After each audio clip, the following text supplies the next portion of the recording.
Guys, this is now the finished product of what I make today. It's Keto pandesal, cheese pandesal, because there is cheese inside. So let's try it, guys.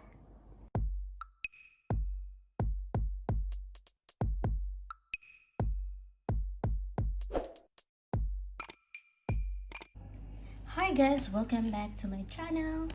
Today I'm going to prepare cheese pandesal. So first thing is to weigh our ingredients.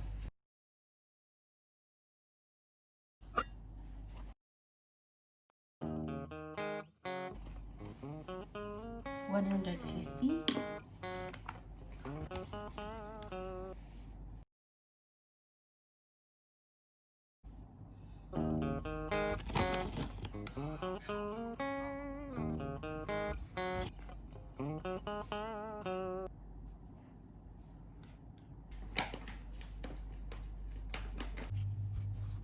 Just mix all together the dry ingredients.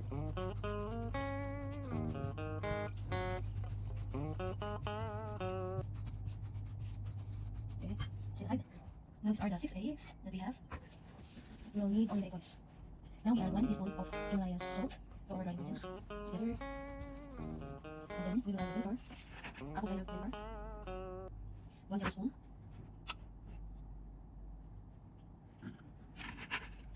And we will add the 6 egg whites together.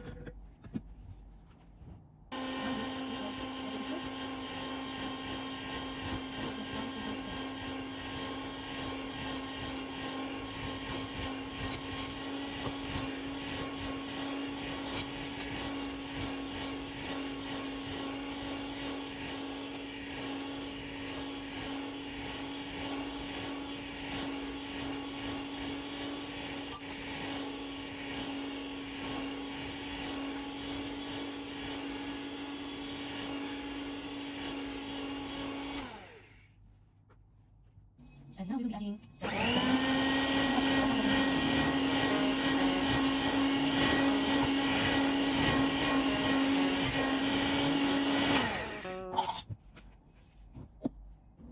after adding the 2 cups of hot water, we will knead it by using our hands.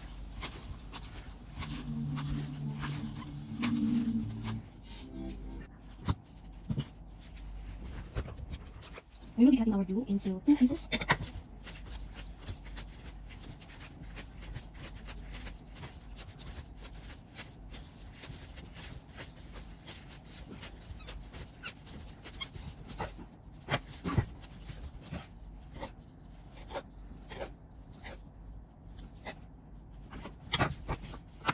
And then the other piece.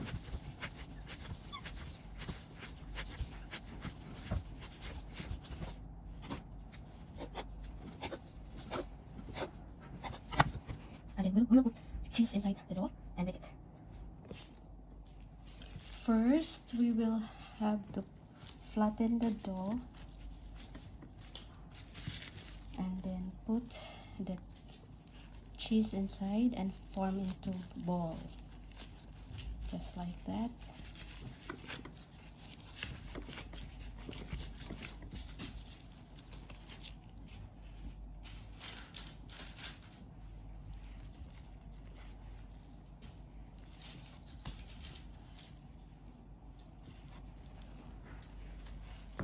Again, one more, just to show you guys how it is, just like that. And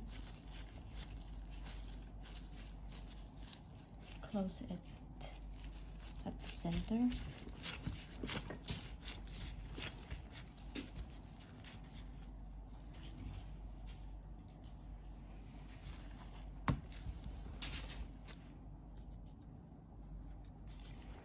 Put this inside the oven and bake it for 1 hour.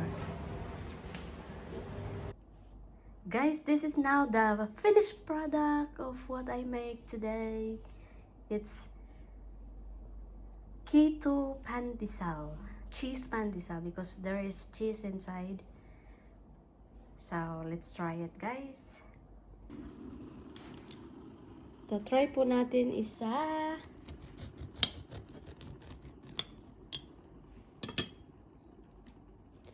Wow!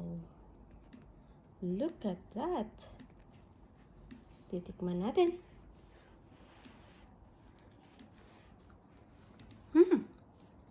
Parang pandesal talaga.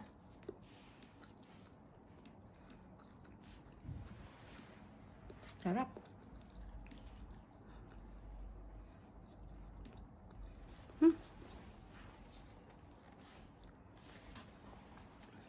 Masarap, guys. Promise, masarap siya.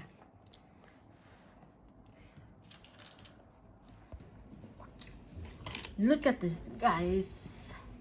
Para talaga siyang pandesal. Na ang ginamit ko instead of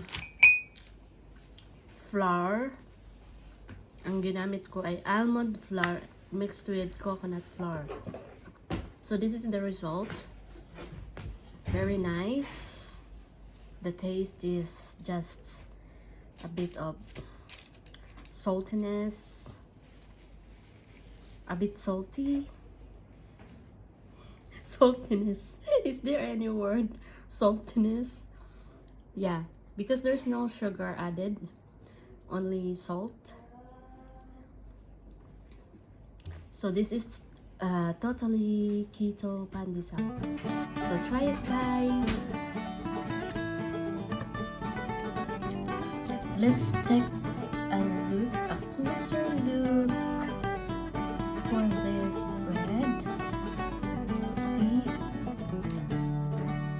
much like the original pandesal, it is just a resemble of it.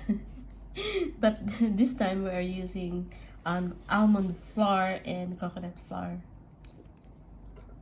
So for those who are diet conscious, who don't want to gain weight, or they would like to have CARB in their body, so this is really the best for you.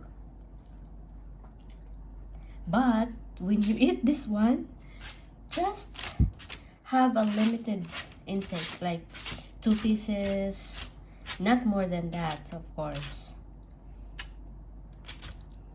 Thank you for watching, guys, and please don't forget to subscribe to my channel, Maria Lugna TV. Bye bye.